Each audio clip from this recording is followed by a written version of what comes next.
Hello everyone, I hope all of you are doing good, are well and happy. I welcome you all back again to this class. So हमने पिछली class के अंदर sets chapter शुरू किया था and this is the second class of the chapter. पहली class के अंदर हमने ये तीन डिफरेंट टॉपिक्स कवर किए थे. So if you haven't watched the previous video, I would request कि आप पहले जाके वो वीडियो देखें क्योंकि आज की क्लास में आज की वीडियो में हम ये दो टॉपिक्स कवर करने वाले हैं, subsets, power set and universal set. Subset एक बहुत ही इंपॉर्टेंट सब टॉपिक है इस चैप्टर का, तो उसकी अंडरस्टैंडिंग अच्छे से उसके लिए ज़रूरी है कि जो पहले के तीन टॉपिक्स है, सिग्निफिकेंस ऑफ सेट्स, सेट क्या होते हैं, उनका रिप्रेजेंटेशन कैसे रिप्रेजेंट करते हैं एंड कितने तरह के सेट्स होते हैं, तो ये तीनों टॉपिक समझना कहीं ना कहीं ज़रूरी है. तो इसलिए आई वुड सजेस्ट कि आप जाएं पहले फर्स्ट जो क्लास है पहली वीडियो उसको देखें and then you can watch this class. So let's start with कि सबसेट्स क्या होते हैं. तो सबसेट्स की डायरेक्टली डेफिनेशन देने से पहले I would like to explain it using an example. So example में हम एक स्कूल का एग्जांपल लेंगे. सो लेट्स अज्यूम एक एबीसी पब्लिक स्कूल नाम से स्कूल है और उस स्कूल में 600 स्टूडेंट्स पढ़ते हैं फ्रॉम क्लास एलकेजी या from class nursery to class 12. So एक एबीसी पब्लिक स्कूल है हमारे पास.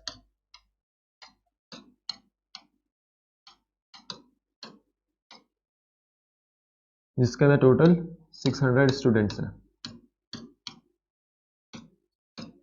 ओके, सो मुझे एक सेट, अब यहाँ पे मुझे दो सेट्स क्रिएट करने हैं. हमने देखा था किस तरह हम सेट क्रिएट करते हैं, किस तरह अगर हमें एक सेट की डेफिनेशन गिवन है तो हम किस तरह से सेट को क्रिएट कर सकते हैं. तो यहाँ पे मुझे दो सेट्स क्रिएट करने हैं, जिसमें जो पहला सेट है वो है set of all the students जो इस स्कूल में पढ़ रहे हैं. तो set of all the students who are studying in ABC public school. तो जो पहला सेट मुझे क्रिएट करना है वो है set of all the students studying in ABC public school. Okay, so हमें सेट क्रिएट करना उन सभी बच्चों का. उस सेट के मेंबर्स कौन होंगे? वो सभी बच्चे जो एबीसी पब्लिक स्कूल में पढ़ते हैं. तो लेट्स नेम दैट सेट. उसको हम ऐसे रिप्रेजेंट करते हैं कि जो सेट हमने यूज किया है उसको ऐसे हम रिप्रेजेंट करते हैं. एंड हमारे पास दो तरीके थे, हमने पढ़ा था कि सेट को रिप्रेजेंट करने के भी have two ways, one is the roster form, other is the set builder form. तो हम यहाँ पे एक बार रोस्टर फॉर्म यूज करते हैं, हम सेट बिल्डर फॉर्म भी यूज कर सकते हैं, but let's just use roster form. तो रोस्टर फॉर्म में हम क्या करते थे, will just list down all the elements, जो भी मेंबर्स है एलिमेंट्स हैं सेट के उन सबको हम लिस्ट डाउन करेंगे. तो ये जो सेट है, इस सेट के कितने मेंबर्स होंगे? इस सेट के 600 मेंबर्स होंगे, क्योंकि सेट की डेफिनेशन क्या है कि this is a set which contains all the students जो एबीसी पब्लिक स्कूल में पढ़ रहे हैं. एंड एबीसी पब्लिक स्कूल में कितने बच्चे पढ़ रहे हैं? 600 बच्चे. तो let's assume rather than writing name of students here, मैं हर बच्चे को ABCD से रिप्रेजेंट कर रहा हूँ.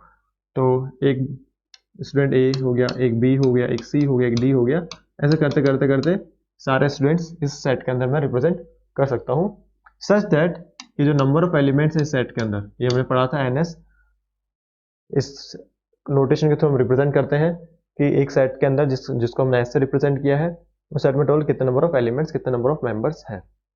तो number of elements in set S कितने होंगे? 600, क्योंकि हमने उसी तरह से इसको डिफाइन किया है. सो पहला हमारा काम था एक सेट क्रिएट करना सारे बच्चों का जो स्टडी कर रहे हैं एबीसी पब्लिक स्कूल के अंदर. तो हमने सेट क्रिएट किया and that set contains A, B, C, D. These are the names, these are the symbols that we have used to represent elements of this set. और number of elements set S के अंदर है 600. तो ये हमारा एक set हो गया. दूसरा सेट जो हमें रिप्रेजेंट करना है वो है basically set of all the students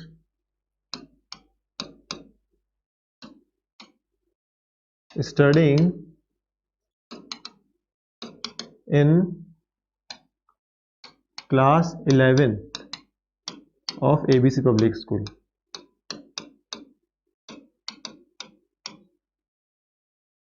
okay, so दूसरा सेट जो हमें क्रिएट करना है वो है वो सारे बच्चे जो क्लास 11th में पढ़ रहे हैं किसके? एबीसी पब्लिक स्कूल के. तो ऑफकोर्स ये जितने ही बच्चे सारे एबीसी पब्लिक स्कूल के हैं, बट इसको भी मैंने थोड़ा नैरो डाउन कर दिया कि वही बच्चे जो क्लास 11th में पढ़ रहे हैं। तो मान लीजिए क्लास 11th के अंदर 60 स्टूडेंट्स हैं, तो मान लीजिए क्लास 11th में टोटल इस एबीसी पब्लिक स्कूल के क्लास 11th में 60 बच्चे हैं।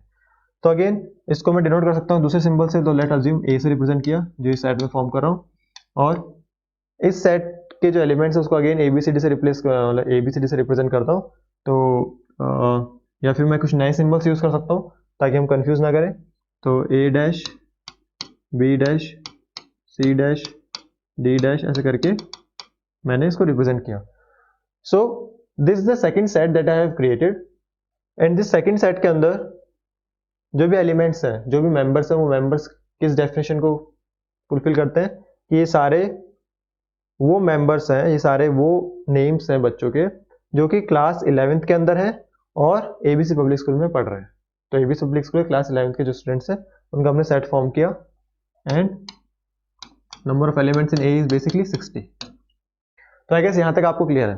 तो हमने बेसिकली क्या किया, हमने एक एग्जाम्पल लिया है, उस एग्जाम्पल में हमने दो डिफरेंट सेट क्रिएट करने की कोशिश की है। पहला सेट जो हमने क्रिएट किया है वो है set of all the students जो एबीसी पब्लिक स्कूल में पढ़ते हैं, और उसको हमने रोस्टर फॉर्म में से रिप्रेजेंट किया कि दिस इज आवर सेट, ये सारे एलिमेंट्स हैं, ये सारे उन बच्चों के नेम्स हैं जो उस स्कूल में पढ़ रहे हैं, 600 बच्चे, and number of elements in this set is 600। फिर हमने एक दूसरा सेट क्रिएट किया, दूसरा सेट फॉर्म किया, set of all the students जो क्लास 11th में पढ़ रहे हैं एबीसी पब्लिक स्कूल के। तो हमने बेसिकली 600 बच्चे ना लेके हमने कुछ ही बच्चे लिए जो क्लास 11th के अंदर है। तो क्लास 11th में अगर 60 बच्चे हैं तो हमने उसको किस तरह रिप्रेजेंट किया कि this is our set A and it contains all the students जो क्लास 11th में है एबीसी पब्लिक स्कूल के, एंड उसके अंदर नंबर एलिमेंट 60 है। तो यहाँ पे हमारे पास दो डिफरेंट सेट्स फॉर्म हो गए। आई थिंक यहाँ तक क्लियर है, कोई इश्यू नहीं। Let's move ahead. तो मैं यहाँ पे जो हमने सेट फॉर्म किए हैं, तो हमारे पास एक एस सेट फॉर्म हुआ था, दूसरा सेट हमारे पास फॉर्म हुआ था ए। नंबर ऑफ एलिमेंट जो एस के अंदर थे 600, नंबर ऑफ एलिमेंट्स ए के अंदर जो थे 60। ओके, अब अगर आप इन दोनों सेट को ऑब्जर्व करो तो आप देखोगे कि कहीं ना कहीं ये जो ये वाला, ऑफ कोर्स ये दोनों सेट में से this is the smaller set क्योंकि इसके अंदर नंबर ऑफ एलिमेंट्स ही कम है, and this is the bigger set. But यहाँ पे एक और जो इंटरेस्टिंग चीज है वो है कि जो स्मॉलर सेट है ए, उसके जितने भी एलिमेंट्स हैं, उसके जितने भी मेंबर्स हैं, वो कहीं ना कहीं एस के अंदर भी है। क्योंकि डेफिनेशन क्या थी, S is basically the set of all those students जो कि एबीसी पब्लिक स्कूल में पढ़ रहे हैं, और जबकि सेट ए क्या था, ऑल दोज स्टूडेंट्स जो एबीसी पब्लिक स्कूल में पढ़ रहे हैं बट साथ ही साथ में क्लास 11th के अंदर है। तो ऑफकोर्स इसके अंदर जितने भी क्लास 11th के बच्चे हैं वो एबीसी स्कूल के अंदर तो पढ़ ही रहे हैं, तो वो जो बच्चे हैं उनका जो नेम है वो कहीं ना कहीं इस वाले सेट के अंदर भी आएगा। जैसे अगर मैं आपको दूसरा एग्जांपल दूं, जैसे आप मान लीजिए यू लिव इन जयपुर, तो आप जयपुर में आप जयपुर के अंदर रहते हैं, बट जयपुर किसके अंदर है, राजस्थान में। तो ये कहना कि you live in Rajasthan is also correct, और राजस्थान का है इंडिया में, तो you live in India, this is also correct. So आप देख रहे हैं कि आप you are living in Jaipur, but Jaipur Rajasthan में आता है, तो उसको फिर मैंने जयपुर रिप्लेस करके कह दिया राजस्थान, बट राजस्थान इंडिया में आता है तो उसको रिप्लेस करके कह दिया मैंने इंडिया। तो उसी तरह से आप क्लास 11th के अंदर हैं बट आप एबीसी पब्लिक स्कूल के अंदर भी हैं, तो जो बच्चे जितने एलिमेंट्स इस वाले सेट के अंदर आ रहे थे, सारे के सारे एलिमेंट्स कहीं ना कहीं इस सेट के भी पार्ट है। तो जब इस तरह की चीजें होती हैं कि आपके पास दो डिफरेंट सेट्स हैं सच दैट एक सेट के जो एलिमेंट्स हैं वो दूसरे सेट के भी मेंबर्स हैं, तो उस केस में जो छोटे वाला सेट है जिसके अंदर कम एलिमेंट्स हैं वो बड़े वाला सेट का सबसेट होता है। तो इसको हम डेफिनेशन वाइज लिखते हैं कि if we have two sets A and B, so मान लीजिए हमारे पास दो सेट्स हैं A and B such that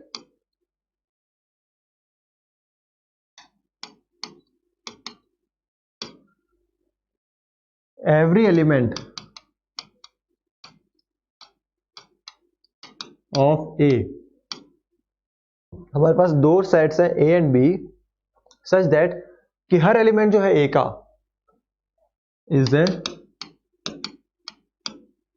member of set B। अगर ऐसा होता है कि आपके पास दो सेट्स हैं, एक सेट A है एक सेट B है, और उसमें ये कंडीशन और हो रही है कि जो ए सेट है, हमने यहाँ पे ए मान लिया, उसके जितने भी मेंबर्स हैं वो सब के सब, जितने भी एलिमेंट्स हैं सब के सब मेंबर है सेट बी के भी, वो सेट बी को भी बिलोंग करते हैं। Then we will say set A is a subset of set B. This is the basic definition. तो हमने जो एग्जांपल यूज किया तो उसके अंदर हमने क्या देखा, जितने भी बच्चे जो सेट ए के मेंबर्स हैं, बेसिकली वो सारे बच्चे जो क्लास 11th में पढ़ते हैं, ऑफ कोर्स वो इनडायरेक्टली एबीसी पब्लिक स्कूल में पढ़ ही रहे हैं, तो सारे बच्चे इस वाले सेट के भी मेंबर्स हैं। तो इसका क्या मतलब हुआ, जहां पे जो ए है वो सबसेट है S का। So the definition of subset is basically if we have two sets A and B such that कि सारे एलिमेंट्स A के B के अंदर भी हैं, तो हम कहेंगे कि A जो है वो सबसेट है B का, या इसको दूसरे शब्दों में कह सकते हैं A is contained in B। जैसे जो मैंने राजस्थान जयपुर वाला एग्जांपल दिया था, तो आप अगर जयपुर के अंदर हैं बट जो जयपुर है वो क्या है, राजस्थान के अंदर है, तो आप कह सकते हैं आप राजस्थान के अंदर है। तो that is basically the relationship. तो आई गेस ये क्लियर आपको, ज़्यादा मुश्किल नहीं था। इसको अभी हम मैथमेटिकली भी मैं आपको शो करूंगा कि मैथमेटिकली हम कैसे रिप्रेजेंट करते हैं सेट को, एंड इसके लिए क्या सिंबल यूज करते हैं। सो let me again repeat my self. हमारे पास दो डिफरेंट सेट्स हैं, एक है सेट ए, एक है set B, such that set A के अगर सारे के सारे एलिमेंट्स सेट बी के अंदर भी आते हैं, सेट ए के सारे एलिमेंट्स सेट बी के को भी बिलोंग करते हैं, देन वी विल से कि जो सेट ए है वो सेट बी का सबसेट है, या सेट ए जो है वो is contained in B. That is a thing. और इसको मैं डायग्रामेटिकली समझाऊं तो हम डायग्राम के थ्रू समझना बहुत आसान होगा। जैसे सपोज कीजिए ये पूरा रिप्रेजेंट करता है, मैं ये जो हमने एग्जाम्पल देखा था स्कूल वाला उसके थ्रू समझाने की कोशिश करता हूँ। तो यह पूरा जो सर्किल है ये रिप्रेजेंट करता है एस को। तो जितने भी जो बच्चे हैं इस स्कूल के 600 बच्चे, वो मान लीजिए सारा इस सर्किल के अंदर आते हैं। तो ये जो डॉट्स मैंने बनाए, ये डॉट्स बेसिकली एक इंडिविजुअल बच्चों को रिप्रेजेंट कर रहा है। तो मान लीजिए जैसे करके 600 के 600 जो बच्चे हैं वो डॉट के थ्रू में रिप्रेजेंट किए, सारे इस सर्किल के अंदर आते हैं, इसका मतलब सारे के सारे इस सेट को बिलोंग करते हैं। बट यहाँ पे कुछ बच्चे होंगे 60 के आसपास जो इस सेट को बिलोंग करेंगे, जो क्लास 11th के हैं। तो ये हो गया मेरा ए। तो आपने देखा जो सेट ए है वो कंटेन्ड है सेट एस के अंदर। So this is the definition of this, जो मैंने यहाँ पे एक वर्ड यूज किया कि A is contained in B. So this is how you can look at it. क्योंकि ये जो बड़े वाला सर्किल था ये सारे बच्चों को रिप्रेजेंट कर रहा है, सारे के साथ 600 के 600 बच्चे इसके अंदर आ रहे हैं। बट हर 600 को 600 बच्चा क्लास 11th में नहीं है, क्लास 11th के कुछ ही बच्चे हैं। तो जो क्लास 11th वाले बच्चे हैं उनको हमने छोटे सर्किल से रिप्रेजेंट कर दिया। बट ये जो छोटा सर्किल है कहीं ना कहीं इस बड़े सर्किल के अंदर आ रहा है, इसके अंदर ही आएगा और इसका पार्ट है ये। सो हम कहेंगे जो सेट ए है वो सब सेट है, वो छोटा पार्ट है सेट एस का। तो आई गेस अब आपको क्लियर है डेफिनेशन भी और विजुअली देख के भी कि सबसेट क्या होता है।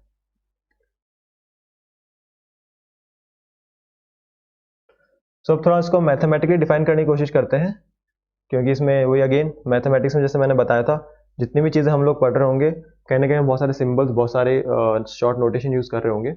सो उसको हम उस तरह से समझने की कोशिश करते हैं कि वो कैसे रिप्रेजेंट करेंगे। तो ए एंड बी हमारे पास दो सेट्स हैं, ठीक है।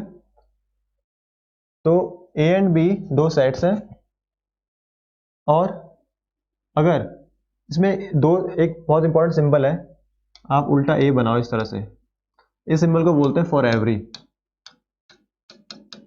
ये मैथ्स में आप बहुत जगह यूज करेंगे। ये जो सिंबल होता है आपने बेसिकली एक वी बनाया और वी को ऐसे क्रॉस कर दिया, तो इसको उल्टा ए भी कह सकते हैं, इन्वर्टेड ए। इसको बोलते हैं फॉर एवरी। तो जैसे इसको कैसे एक्सप्लेन करेंगे कि मान लीजिए कोई एक एलिमेंट है ए, वो बिलोंग करता है सेट ए को। तो ये हमने सिंबल ऑलरेडी पढ़ा था। अगर हमें शो करना हो या हमें दिखाना हो कि एक एलिमेंट है वो ए को बिलोंग करता है, वो ए जो सेट है उसका पार्ट है, उसका मेंबर है, तो हम इस तरह से रिप्रेजेंट कर सकते हैं कि ए जो है it belongs to set A. अब ये तो हमने एक एलिमेंट की बात की, बट अगर हम रिप्रेजेंट करना चाहते हैं कि सारे के सारे एलिमेंट्स जो बिलोंग करते हैं सेट ए को, तो उसके लिए हम यूज करेंगे इससे पहले ये वाला सिंबल। तो इसको हम कैसे रीड करेंगे? इसको हम रीड करेंगे for every element a which belongs to set A. ये बहुत इंपॉर्टेंट है क्योंकि आगे जाके जब और चैप्टर्स हम पढ़ेंगे ना, वहां पे रेदर देन कि इस तरह लिखा हो, हमें चीजें इस तरह लिखी हुई मिलेगी और हमें पता होना चाहिए कि इसका क्या मीनिंग है।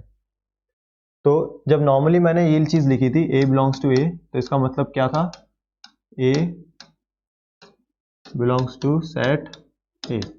तो एक हम किसी पर्टिकुलर एलिमेंट की बात करें, यहाँ पे जब मैंने ए लिखा तो मैं एक particular specific element specific member की बात कर रहा हूँ। तो वो जो पर्टिकुलर एलिमेंट पर्टिकुलर या स्पेसिफिक मेंबर है वो सेट ए को बिलोंग करता है। बट अभी मैं एक स्पेसिफिक मेंबर की बात ना करके मैं बात कर रहा हूँ सारे एलिमेंट जो ए के अंदर है। एक सेट ए के अंदर जितने भी एलिमेंट सबके मैं बात कर रहा हूँ। तो अगर सबके लिए मुझे बात करनी होगी then I will use this symbol before A.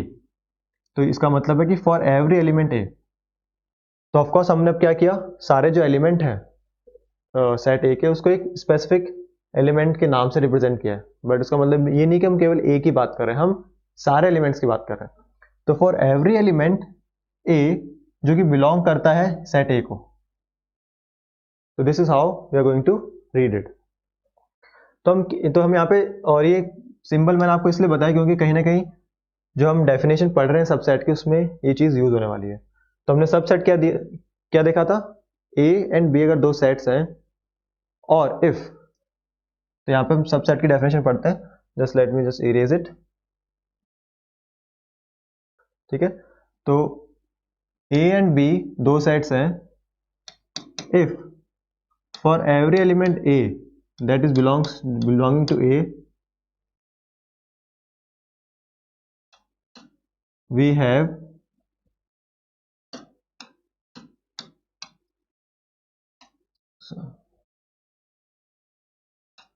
implies A belongs to B, then A is subset of B। A and B हमारे पास दो सेट्स हैं। अगर हर एलिमेंट जो A को बिलोंग करता है, अगर एवरी एलिमेंट जो A को बिलोंग करता है, इफ इट इम्प्लाइज कि वो जो एलिमेंट है वो B को भी बिलोंग करेगा।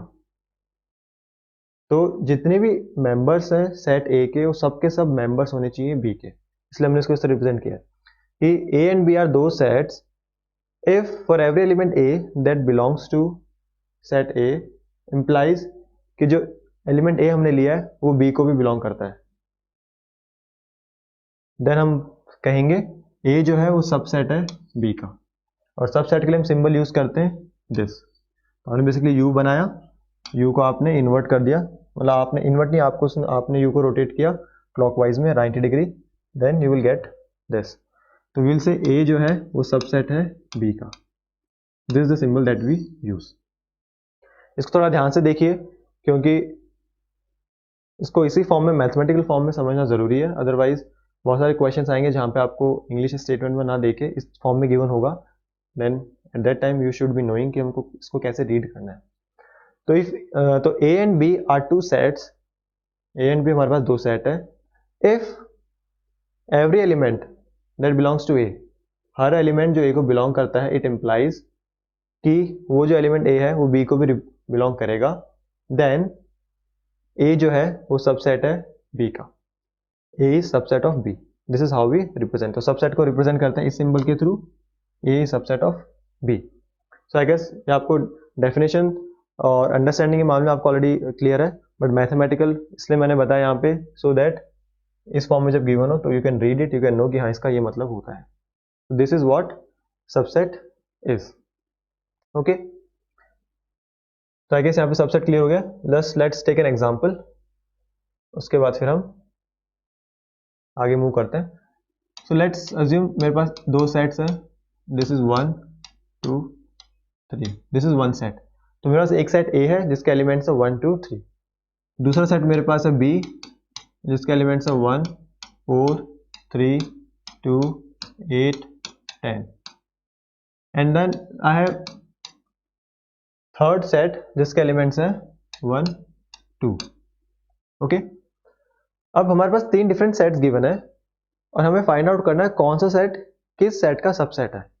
तो हम क्या करेंगे, हम एक एक करके चेक करते हैं। पहले हम देखते हैं ए जो है वो इन दोनों में से किसका सबसेट है। तो उसके लिए हम अगेन डेफिनेशन यूज करेंगे। हमने डेफिनेशन क्या यूज की थी कि दो सेट्स हमें गिवन है A and B, and if every element of A belongs to every element of A also belongs to B, then we will say A subset है बी का। तो हम हर एलिमेंट को चेक करेंगे। 1 बी के अंदर भी है, 2 बी के अंदर है, 3 बी के अंदर है। तो ए के जो एलिमेंट्स है वो 3 एलिमेंट्स है 1 2 3, वो तीनों एलिमेंट बी के अंदर भी है, बी को बिलोंग करते हैं। That means we can say A जो है यहाँ पे वो सबसेट है बी का, ए बी के अंदर कंटेंट है।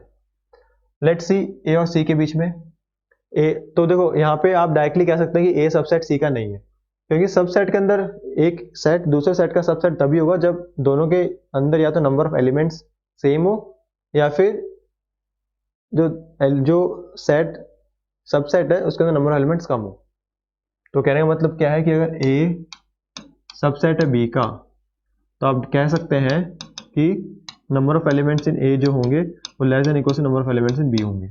एक बहुत इंपॉर्टेंट रिलेशन है, आप इसको याद कर सकते हैं कि अगर ए बी का सबसेट है तो इसका मतलब क्या हुआ कि जो नंबर ऑफ एलिमेंट्स है ए के अंदर वो हमेशा बराबर या कम होंगे number of elements in B. तो जैसे हमने जो एग्जांपल लिया था कि ये अगर आपका बड़ा सा सेट ये है तो कोई भी इसके जो सबसेट्स होंगे वो क्या होंगे, इससे छोटे ही होने वाले हैं, इसके बराबर होने वाले हैं। बट इस बड़े वाले को आप इस छोटे वाले का सबसेट नहीं कह सकते हैं, क्योंकि सबसेट का मतलब है जो उसका छोटा सा पार्ट है जो उसमें कंटेंट है। तो कोई चीज़ किसी चीज़ में तभी कंटेंट होगी जब वो या तो उससे छोटी हो या उसके बराबर हो। अगर उससे बड़ी होगी तो it can not be content in that smaller thing. So ये बहुत इंपॉर्टेंट है, क्योंकि आपको डायरेक्टली हर बार चेक करने की जरूरत नहीं है कि सारे एलिमेंट्स इसके अंदर आ रहे नहीं आ रहे। आप नंबर ऑफ एलिमेंट्स के बेसिस पे बता सकते हैं कि वेदर एक सेट दूसरे सेट का सबसेट है या नहीं है। तो ए जो है वो सी का सबसेट नहीं होगा, क्योंकि नंबर ऑफ एलिमेंट जो है ए के अंदर वो 3 है, नंबर ऑफ एलिमेंट सी के अंदर 2 है, तो ये पॉसिबल ही नहीं हो सकता। तो हम कहेंगे ए जो है is not a subset of B. तो अगर कोई सेट किसी का सबसेट नहीं है तो उसको हम ऐसे रिप्रेजेंट करते हैं। आपने सिंपली सबसेट का सिंबल बनाया, उस पर से स्लैश करके ड्रॉ किया, तो ये हमें मिल गया ए का। लेट्स सी बी के बारे में। तो क्या बी ए का सबसेट है? अगेन बी ए का सबसेट नहीं हो सकता, क्योंकि नंबर ऑफ एलिमेंट जो बी के अंदर है वो बहुत ज्यादा है ए से। तो we will see B is not a subset of A. क्या बी सी का सबसेट हो सकता है? नहीं हो सकता अगेन। तो B is not a subset of C. Let's move to C. तो सी के अंदर नंबर ऑफ एलिमेंट्स 2 है, वो ऑफकोर्स ए से भी कम है बी से भी कम है, तो मतलब सबसेट होने की पॉसिबिलिटी है। तो हम चेक करते हैं कि सबसेट होगा या नहीं होगा। तो एक एक करके चेक करेंगे। सी के अंदर 1 है, वो 1 ए के अंदर भी आता है। सी के अंदर 2 है, 2 ए का भी पार्ट है। इसका मतलब क्या हुआ, जितने एलिमेंट सी के अंदर है वो सारे सारे एलिमेंट्स ए के अंदर भी है। दैट मीन्स सी जो है वो सबसेट है ए का। सिमिलरली सी के अंदर 1 आता है, वो बी का भी सेट है, वो सॉरी बी का भी एलिमेंट है। 2 आता है, वो भी बी का भी एलिमेंट है। That means C is also subset of B. वो हम डायरेक्टली यहां से भी देख सकते थे कि सी जो है वो ए का सबसेट है एंड ए जो है वो बी का सबसेट है। तो इसका मतलब क्या हुआ कि सी जो है वो बी का भी सबसेट होगा। तो कहने का मतलब ऐसा हुआ कि आप अज्यूम कीजिए आप जयपुर में रहते हैं एंड आप राजस्थान में रहते हैं। तो आप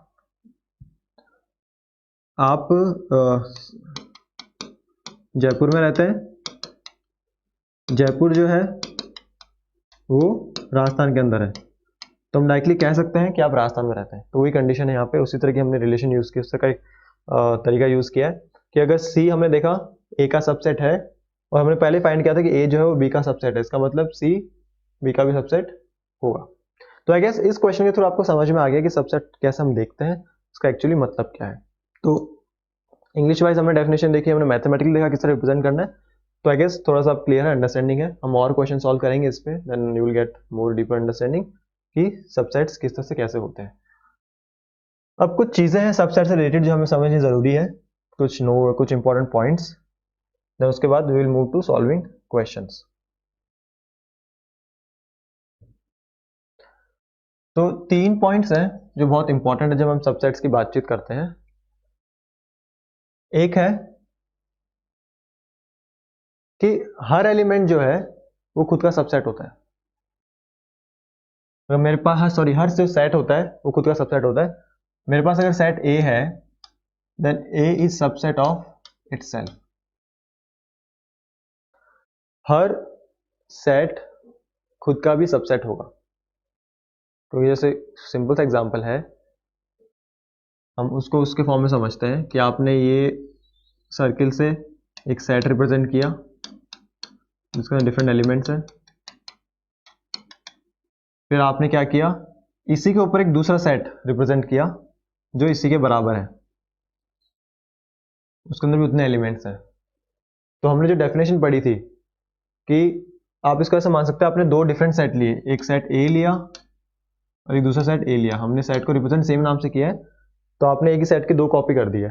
सो जितने एलिमेंट इस सेट के अंदर हैं, जो भी इसके मेंबर्स हैं, वो ऑफकोर्स इस सेट के अंदर भी हैं। तो आप कह सकते हैं कि हर सेट का खुद का सबसेट तो होगा क्योंकि वो खुद में कंटेंट ऑलरेडी है। तो ये कोई मुश्किल चीज़ नहीं है, बहुत ऑब्वियस समझना कि अगर एक सेट है उसके अंदर n नंबर ऑफ एलिमेंट्स हैं, तो वो जो एलिमेंट्स हैं वो सेट को तो बिलोंग करते ही हैं। अगर आपने सेट की सिंपली कहीं कॉपी कर दी तो वो उसको भी बिलोंग करेंगे। तो हम इनडायरेक्टली कह सकते हैं कि एक जो सेट होगा वो खुद का सबसेट होता है। ये बहुत इंपॉर्टेंट चीज़ है। इसको हम दूसरे तरीके से डिराइव कर सकते हैं, बट उससे पहले हम सेकंड पॉइंट डिस्कस करते हैं।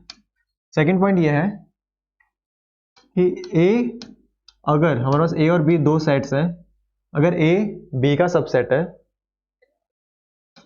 एंड बी जो है वो ए का सबसेट है। अब समझने की कोशिश करते हैं, दो हमारे पास सेट्स हैं ए एंड बी। ए जो है वो बी का सबसेट है और बी जो है वो ए का सबसेट है। दिस इंप्लाइज ए और बी जो होंगे वो इक्वल सेट्स होंगे। तो इसको हम समझने की कोशिश करते हैं कि इसको एक एग्जांपल से समझते हैं। ए जो है बी का सबसेट है, तो हमने मान लिया, लेट्स अज्यूम ए के अंदर जो है नंबर ऑफ एलिमेंट्स वो है 10 है। ए जो सेट हमारे पास उसके अंदर नंबर ऑफ एलिमेंट्स 10 है। तो अगर ए बी का सबसेट, इसका मतलब क्या हुआ कि जो 10 एलिमेंट्स हैं ये सारे के सारे एलिमेंट्स बी को बिलोंग करेंगे, बी के अंदर भी होंगे। तो उसका मतलब क्या हुआ, नंबर ऑफ एलिमेंट्स जो बी के अंदर होंगे वो कहीं ना कहीं 10 से बराबर या 10 से ज्यादा होंगे। वापस समझते हैं इस चीज को। ए अगर बी का सबसेट है तो उसका क्या मतलब हुआ कि जितने भी एलिमेंट्स ए को बिलोंग कर रहे हैं वो सारे के सारे एलिमेंट्स बी में होंगे। तो हमने अज्यूम किया कि ए के अंदर मान लो 10 एलिमेंट्स हैं, तो 10 के 10 एलिमेंट्स बी के अंदर होंगे। तो एटलीस्ट मतलब बी के अंदर 10 एलिमेंट्स तो हैं। तो हम कह सकते हैं कि जो नंबर ऑफ एलिमेंट्स होंगे बी में वो 10 या 10 से ज्यादा होने वाले हैं। ठीक है, बट दूसरी कंडीशन हमारे पास क्या है कि बी जो है वो ए का सबसेट है। इसका मतलब क्या हुआ कि बी के अंदर जितने एलिमेंट्स हैं, मान लो बी के अंदर जो नंबर ऑफ एलिमेंट्स हैं वो एक्स है, हमें नहीं पता कितने एलिमेंट्स हैं, बट बी के अंदर जो नंबर ऑफ एलिमेंट्स है वो एक्स है, और ये एक्स के एक्स एलिमेंट्स ए के अंदर भी है।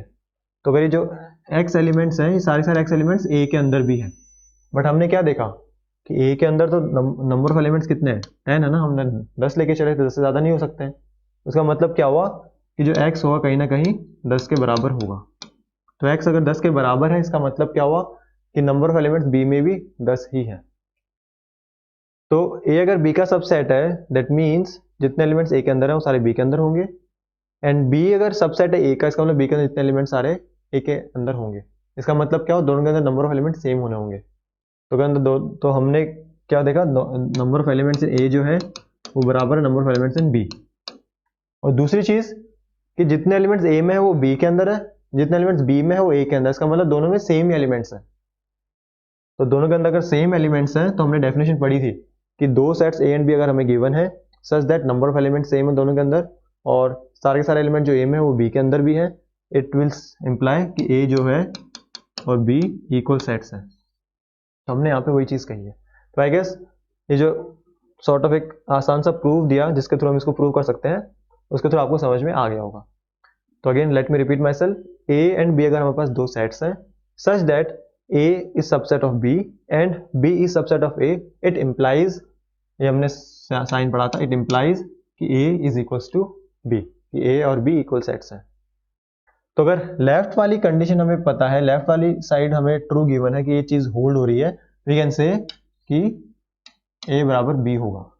बट यहाँ पे उल्टा भी ट्रू है कि अगर आपको गिवन है कि दो सेट्स हैं A and B such that A and B are equal set, तो हम कह सकते हैं कि ए बी का सबसेट होगा और बी ए का सबसेट होगा। तो यहाँ पे हम इस तरह का सिंबल यूज करेंगे। सो लेट मी एक्सप्लेन इट थोड़ा अच्छे से। आई गेस ये तो आपको समझ में आ गया कि जो ये वाली डायरेक्शन से तो आपको समझ में आ गया कि ए अगर सबसेट है बी का एंड बी अगर सबसेट ए का, तो इट इम्प्लाइज कि ए बराबर बी है। बट इसमें उल्टा भी ट्रू है, आप लेफ्ट से राइट जा सकते हैं बट आप राइट से लेफ्ट भी आ सकते हैं। इसका मतलब क्या हुआ कि अगर ए बराबर आपको बी गिवन है कि ए और बी दो सेट्स हैं, इक्वल सेट्स हैं, इसका मतलब क्या हुआ कि ए जो होगा वो बी का सबसेट होगा और बी जो होगा ए का सबसेट होगा। तो इसको फिर हम इस सिंबल से रिप्रेजेंट करते हैं। जब भी आप इसको दूसरे फॉर्म में इस तरह समझ सकते हैं कि अगर आप लेफ्ट वाले साइड से राइट की तरफ जा सकते हैं तब इसको रिप्रेजेंट कर रहे हैं इसके थ्रू, बट अगर आप राइट से लेफ्ट की तरफ आओगे तो आप रिप्रेजेंट करोगे इसके थ्रू। बट अगर आप दोनों वेज में जा सकते हो, आप यहाँ से यहाँ भी जा सकते हो और यहाँ से यहाँ भी आ सकते हो, तो उस केस में उसको हमने रिप्लेस किया एक सिंगल से सिंबल से जिसमें हमने दोनों साइड एरो यूज की। इसको मैथ्स में हम बोलते हैं IFF, जिसको हम बोलते हैं इफ एंड ओनली इफ। तो इसको हम कैसे रीड करेंगे, A is subset of B and B is subset of A if and only if A is equals to B. This is how we are going to read it. A जो है subset of B है and B is subset of A if and only if A is equals to B. तो इसका मतलब क्या हुआ, थोड़ा इसके थ्रू समझना मुश्किल है तो इसको हम दूसरे तरीके से समझते हैं कि इसका आप इसको बेसिकली दो स्टेटमेंट के फॉर्म में रीड कर सकते हैं कि A अगर सबसेट है B का एंड B सबसेट है A का, it implies A equals to B, and if A equals to B है इट इंप्लाइज कि A B का सबसेट होगा और B A का सबसेट होगा। तो आप ये अगर लेफ्ट वाली चीज आपकी ट्रू है देन राइट वाली चीज भी ट्रू होगी, बट अगर आपकी राइट वाली चीज ट्रू है देन आपकी लेफ्ट वाली चीज भी ट्रू होगी। इस बाय डायरेक्शनल जो रिलेशन है, यहाँ से यहाँ जा सकते हैं, यहाँ से यहाँ जा सकते हैं, इसको हमने बेसिकली सिंबल से रिप्लेस किया। तो जब आप आगे और यूज करेंगे तब समझ में आएगा, क्योंकि सिंबल थोड़ा समझना मुश्किल हो सकता है। जब आगे और हम पढ़ेंगे तो धीरे धीरे इसकी भी अंडरस्टैंडिंग डेवलप होगी। बट इंपॉर्टेंट चीज यहाँ पे है कि सेकेंड वाला पॉइंट बहुत इंपॉर्टेंट है कि अगर एक सेट दूसरे का सबसेट है एंड दूसरा सेट पहले का सबसेट है देन दोनों सेट बेसिकली इक्वल सेट्स होंगे। Okay, let's move to the third point. ये बहुत इंपॉर्टेंट है। हमने एम्प्टी सेट पढ़ा था। Empty set is basically set जिसके अंदर कोई एलिमेंट नहीं है, उसको हमने रिप्रेजेंट किया था फाई से, या आप एम्प्टी ब्रैकेट से रिप्लेस कर सकते हो बट हम फाई यूज करेंगे। फाई जो होता है वो हर सेट का सबसेट होगा। ये बहुत ही इंपॉर्टेंट है। इसको थोड़ा समझना इस लेवल पे मुश्किल है क्योंकि मैं इसका प्रूफ है वो थोड़ा इस लेवल पे मुश्किल होगा, तो हम इसके प्रूफ में भी नहीं जाएंगे। बट इंपॉर्टेंट चीज जो समझना जरूरी है अभी आपको वो ये है कि जो फाई होगा एम्प्टी सेट वो हर सेट का सबसेट होता है।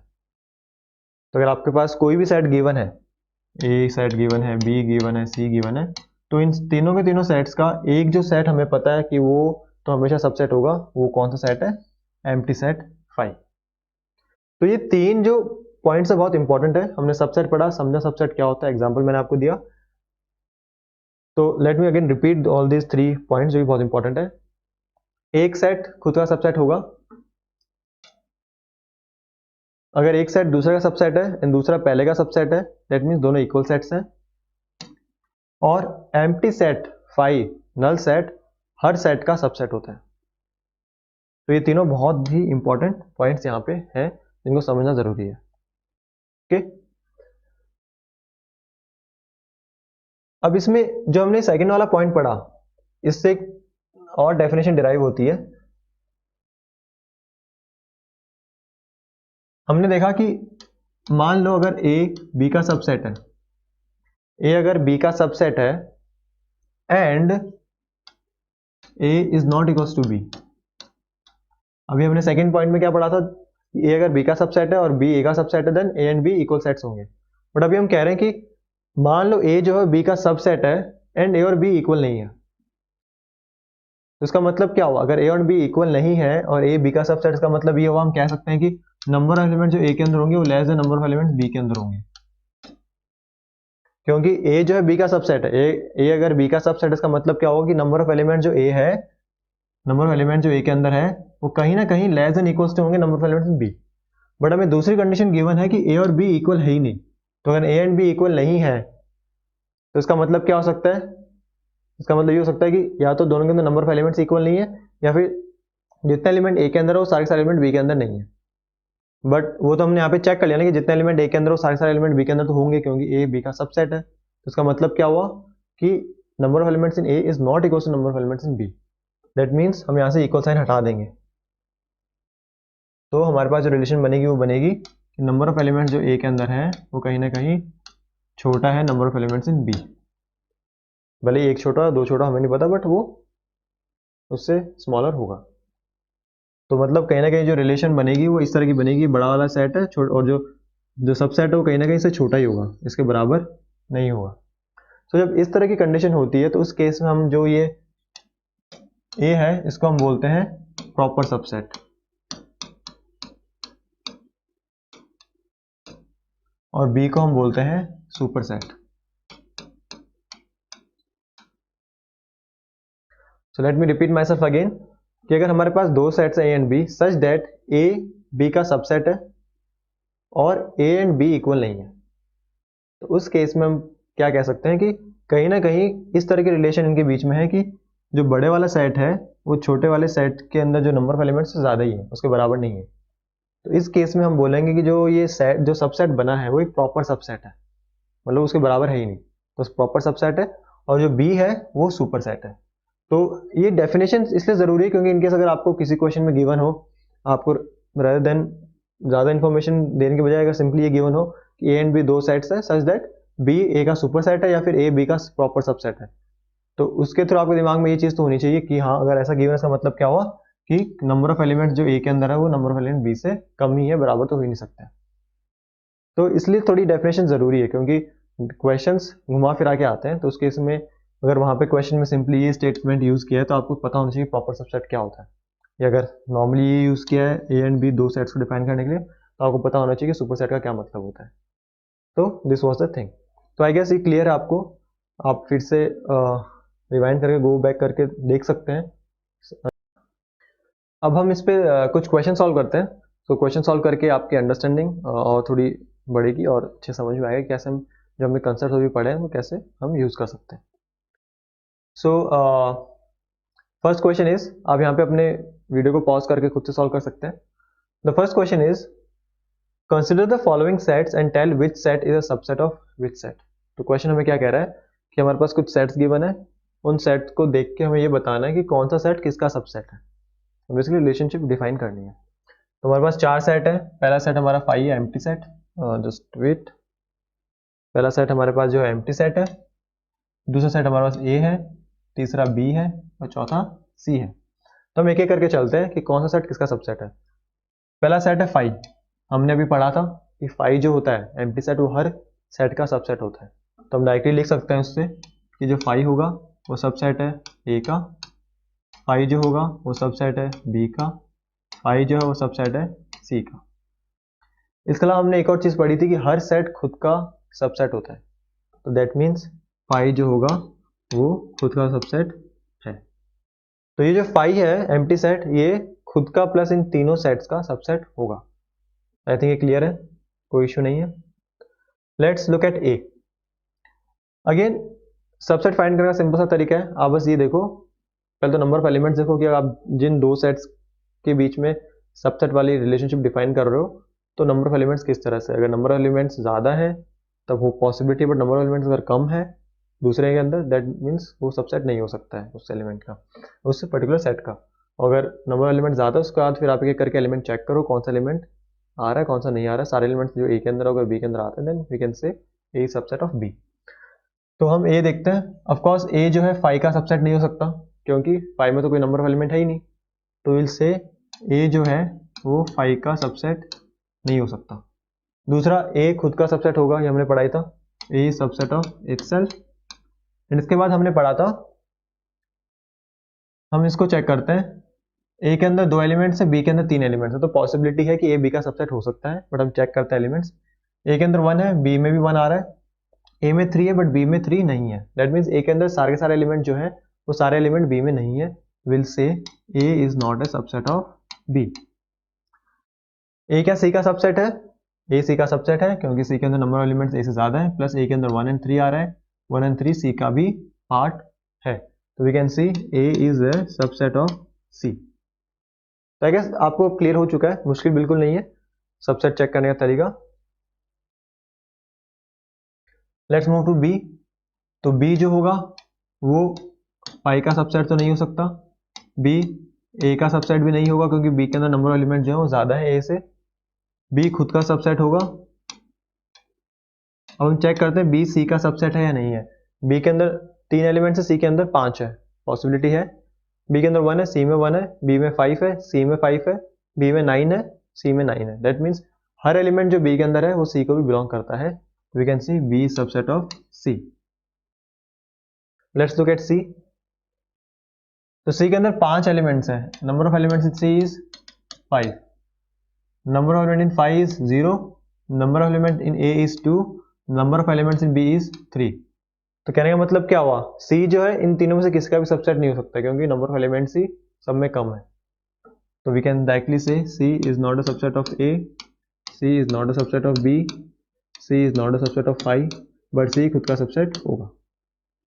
आई थिंक यहाँ पे थोड़ा सा ये फनी हो गया, सी जो है खुद का सबसेट होगा।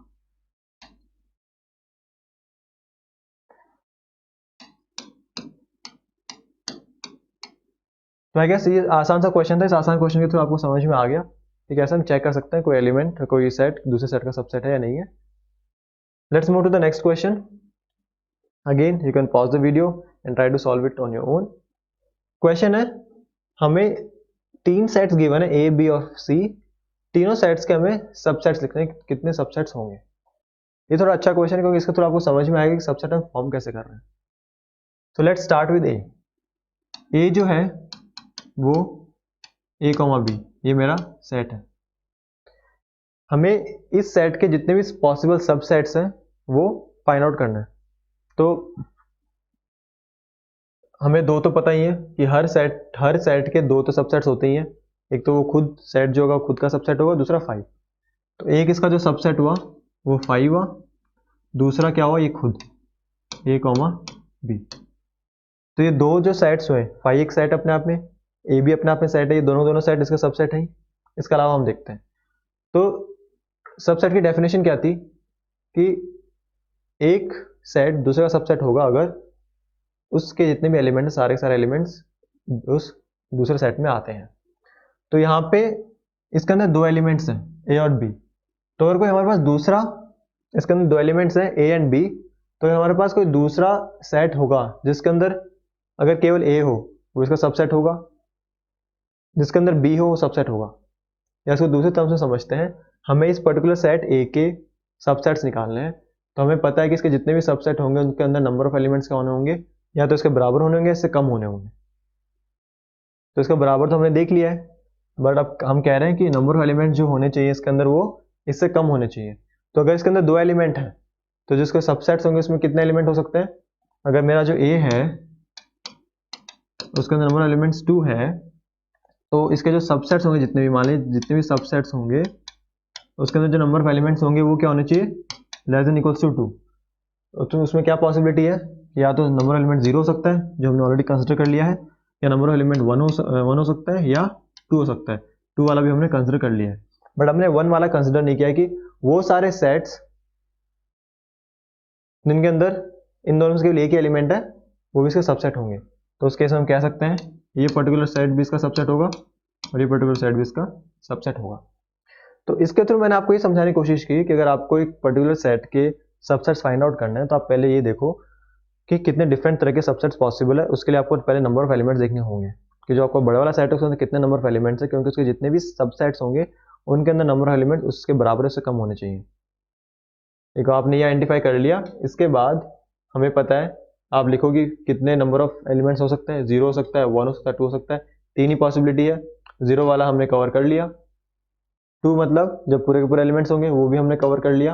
अब हमें ये वाला केस देखना है कि जब नंबर ऑफ एलिमेंट्स के सबसेट में 1 है तो इसका मतलब क्या हुआ कि वो सारे हमें सेट्स फॉर्म करने पड़ेंगे जिसके अंदर जो भी मेंबर्स हैं वो इसके भी मेंबर्स हैं, बट उसके अंदर केवल एक ही मेंबर आ रहा है। तो उसकी क्या पॉसिबिलिटी है, या तो ए आएगा या बी आएगा। आई गेस आपको ये क्लियर है। दूसरा थोड़ा इंटरेस्टिंग है क्योंकि उसका नंबर ऑफ एलिमेंट ज़्यादा है, तो उसके थ्रू और अच्छे समझ में आएगा कि हम कैसे इसको कर सकते हैं। बी के अंदर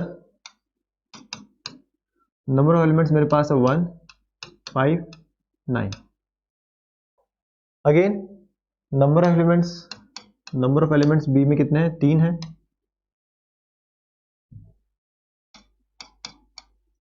नंबर ऑफ एलिमेंट्स बी के अंदर 3 है, तो इसके जितने भी सबसेट्स होंगे, बी के जितने भी सबसेट्स होंगे उसके अंदर नंबर ऑफ एलिमेंट्स क्या होंगे, 3 या 3 से कम होंगे। तो हमारे पास क्या पॉसिबिलिटी है, क्या तो 0 हो सकता है नंबर ऑफ एलिमेंट, या 1 हो सकते हैं, या 2 या 3। तो 0 का मतलब है 5, तो इसका एक सबसेट हो गया 5। 1, 2 के बाद में आते हैं, पहले 3 देखते हैं कि नंबर ऑफ एलिमेंट्स 3 है। तो जब बी के अंदर ही 3 एलिमेंट है तो नंबर ऑफ एलिमेंट्स इसके सबसेट में 3 तभी होंगे जब बी खुद का सबसेट है। तो हमने वाला केस भी कंसिडर कर लिया, 1, 5, 9। ठीक है।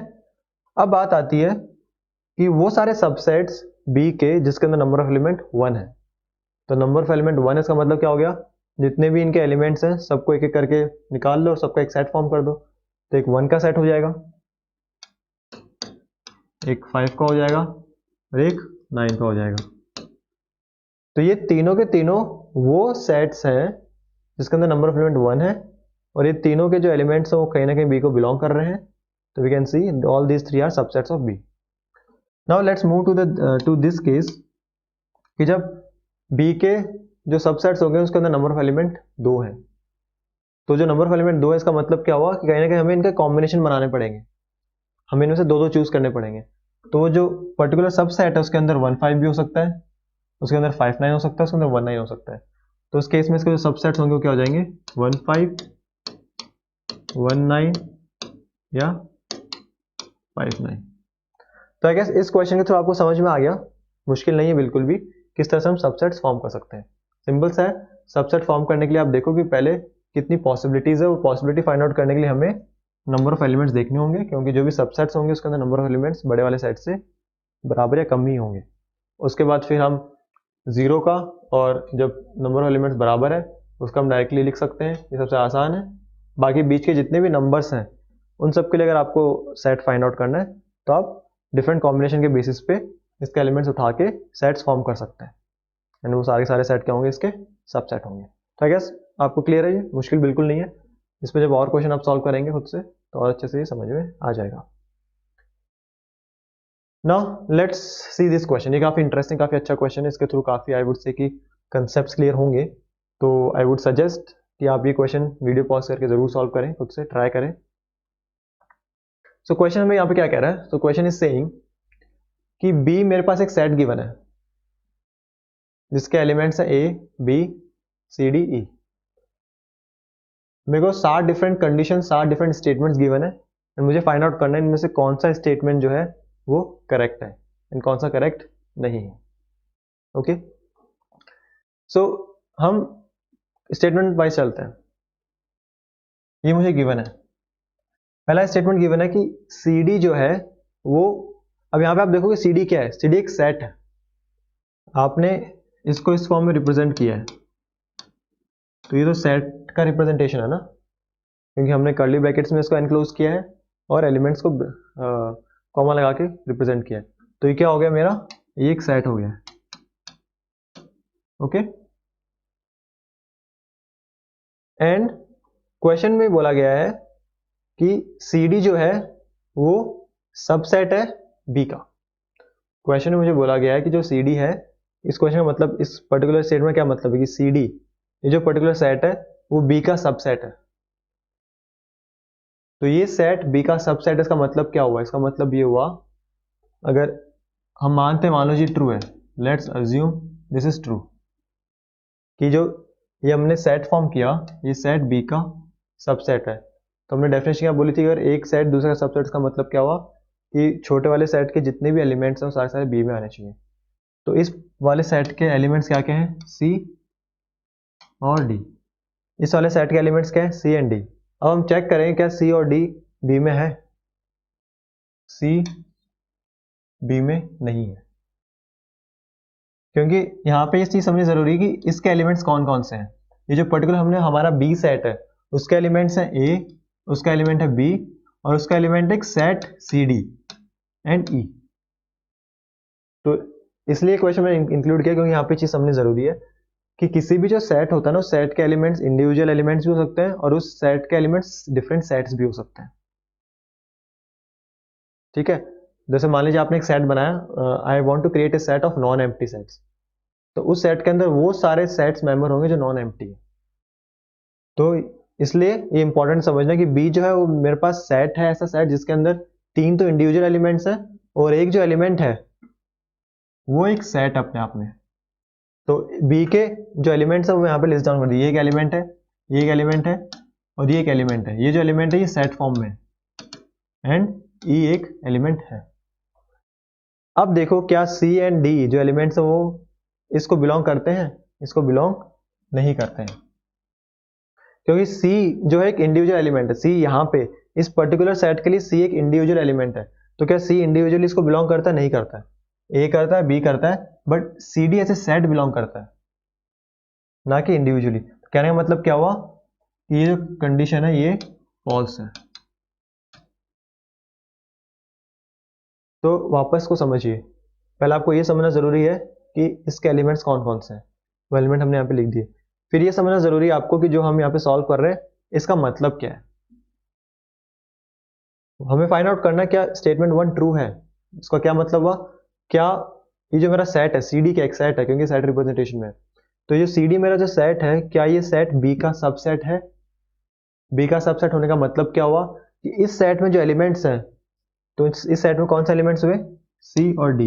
तो क्या सी और डी जो एलिमेंट्स हैं वो मेंबर है एज एन एलिमेंट बी के? तो हमने देखा कि सी एंड डी बी के मेंबर नहीं है, जबकि सी एंड डी का जो सेट है ये सेट इसका मेंबर है। तो यहाँ पे डिस्टिंक्शन होना जरूरी है कि सी एंड डी यहाँ पे इंडिविजुअल एलिमेंट्स हैं और यहाँ पे जो सी डी लिखा हुआ है ये एक सेट है, एक इंडिविजुअल मेंबर नहीं है, ये एक सेट है पूरा। तो यू कैन नॉट से कि सी एंड डी इसके मेंबर्स हैं। आई गेस आपको क्लियर हो चुका है ये। नेक्स्ट देखते हैं, हम इस नेक्स्ट को समझते हैं। नेक्स्ट हमारा क्या कहता है? नेक्स्ट इज सेइंग कि मेरे पास, अब यहाँ पे आप देखिए, यहाँ पे आपको सी एंड डी गिवन है,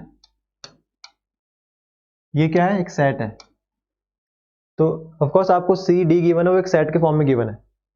तो सी डी एक सेट है और मुझे बोला गया ये सेट बिलोंग करता है बी को। यहाँ पे आप सिंबल जो हमने यूज किया बिलोंग वाला यूज किया, इसका मतलब क्या हुआ, हमें चेक करना है क्या जो ये सी डी जो सेट है क्या ये सेट बिलोंग करता है बी को, क्या ये सेट बी का मेंबर है? तो हम देख रहे हैं यहाँ पे ये जो सेट है सी डी ये बी का मेंबर है, तो दिस इज ट्रू। तो आई गेस आपको समझ में आ रहा है कि क्या डिस्टिंक्शन है यहाँ पे। एक तो इंडिविजुअल एलिमेंट्स जो होते हैं वो मेंबर होते हैं, बट एक सेट के अंदर डिफरेंट सेट्स भी मेंबर हो सकते हैं। तो वहाँ पे इंडिविजुअल मेंबर और सेट एज ए मेंबर थोड़ा डिफरेंट चीजें हैं, उसको समझाने के लिए क्वेश्चन है।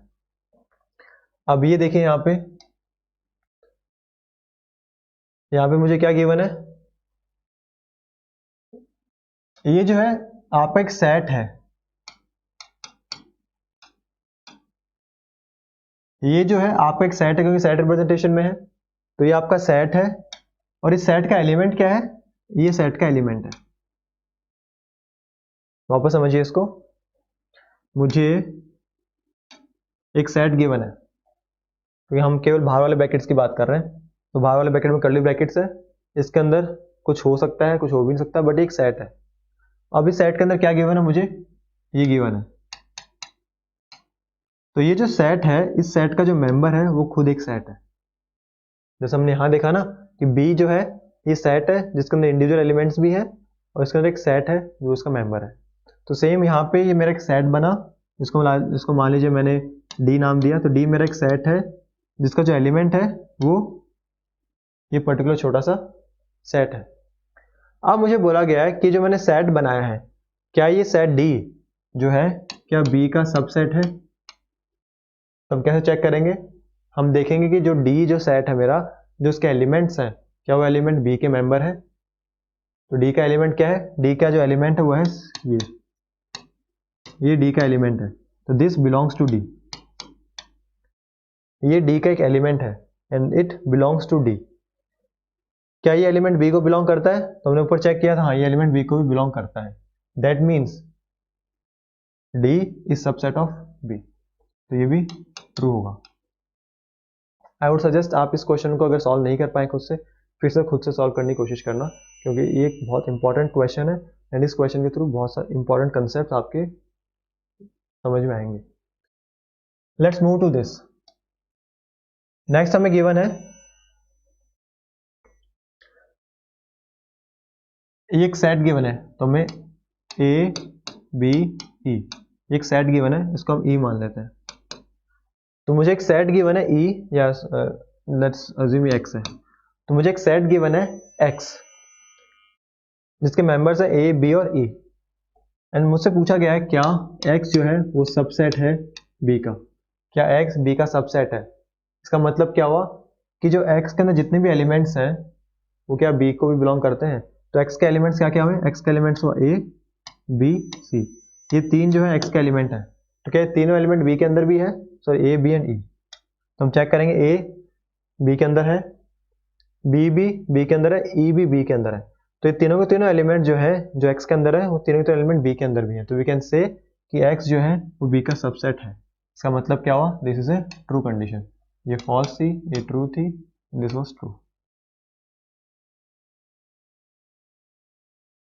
नेक्स्ट हमारे पास है फाइव। फाइव भी क्या एक एम्प्टी सेट होता है, फाइव भी सेट है, एम्प्टी सेट होता है।